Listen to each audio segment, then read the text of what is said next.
A mysterious unity. It was a time when the earth was still fresh, the plains untouched by the dust of time. The morning sun bathed the land of Shinar in a soft, golden light, and yet, something about the scene felt unusual, something in the air. The wind, though gentle, whispered of great things to come. It was the kind of day when all felt right with the world, but beneath the serene beauty lay a story yet to unfold. On the horizon, the land seemed to be alive with motion. People gathered in what appeared to be a city of sorts. They were not many, but the presence they carried was mighty. Travelers from distant places had converged here, united by a singular ambition. There was a unity among them, not born of friendship or common ancestry, but of something more mysterious, something greater. Their voices rose in harmony, and their dreams intertwined as one. What drives them? A stranger might ask. What was their great purpose? What did they seek to build? As the crowd bustled,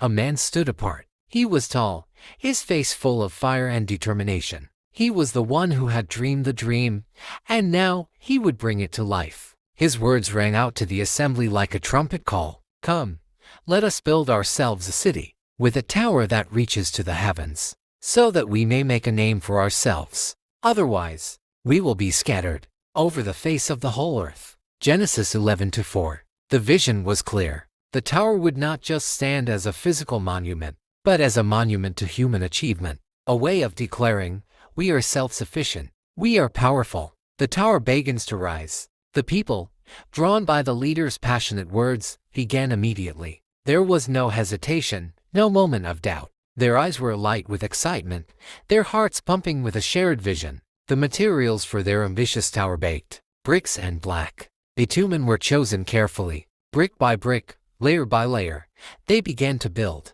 They were united in purpose, and as the tower grew, so did their sense of pride. They spoke only in one language, their words flowing together effortlessly. They needed no translation, no explanation. Their thoughts were like threads in a single tapestry, woven perfectly together. As the tower stretched higher and higher, the people gazed up at it in awe.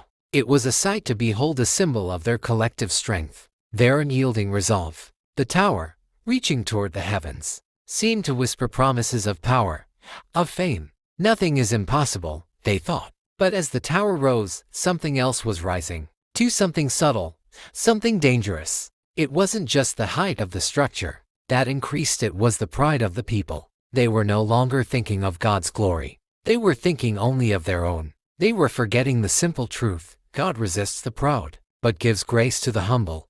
The heavenly watch. Meanwhile, in the heavens, the Lord looked down upon the earth. He saw the city, and he saw the tower, his gaze piercing through the pride and ambition of humanity. Though the work was grand, the hearts behind it were not. They sought not to honor God but to glorify themselves. God's voice, calm yet full of authority, echoed throughout the heavenly courts. If as one people speaking the same language they have begun to do this, then nothing they plan to do will be impossible for them. Genesis 11:6. God, in his perfect wisdom, saw that while the people were united, their unity was not good. It was not grounded in humility, but in defiance. And so, he knew that the only way to protect them from their own destructive path was to disrupt their plans, to scatter them. The sudden confusion.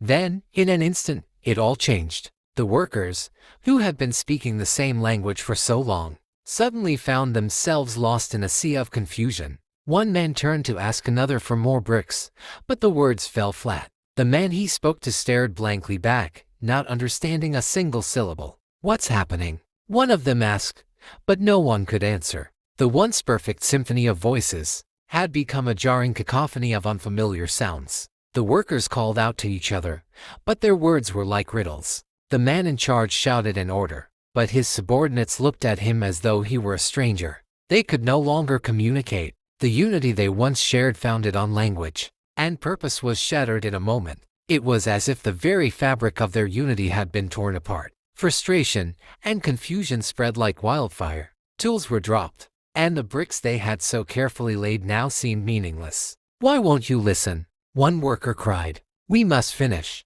the tower. But no one understood. The dispersal. God's plan had taken effect. The people, unable to communicate, began to separate. Families, once united in language, now found themselves divided by the very words they spoke. Groups formed based on shared languages, and they began to wander, traveling across the earth. The once bustling city became a hollow shell. The tower, now incomplete, stood as a monument to their fallen ambition. The people who had once been so unified in their purpose were now scattered, each group finding its own way to survive, to thrive, in distant lands. The great city of Babel faded into legend. From that moment on, the people would not know each other by the language of unity, but by the divisions of their speech. The city was named Babel, for it was there that the Lord confused the language of the whole world. A warning for us. As we reflect on the story of the Tower of Babel, we must consider the lessons it holds for us today. The ambition of the people was not inherently evil.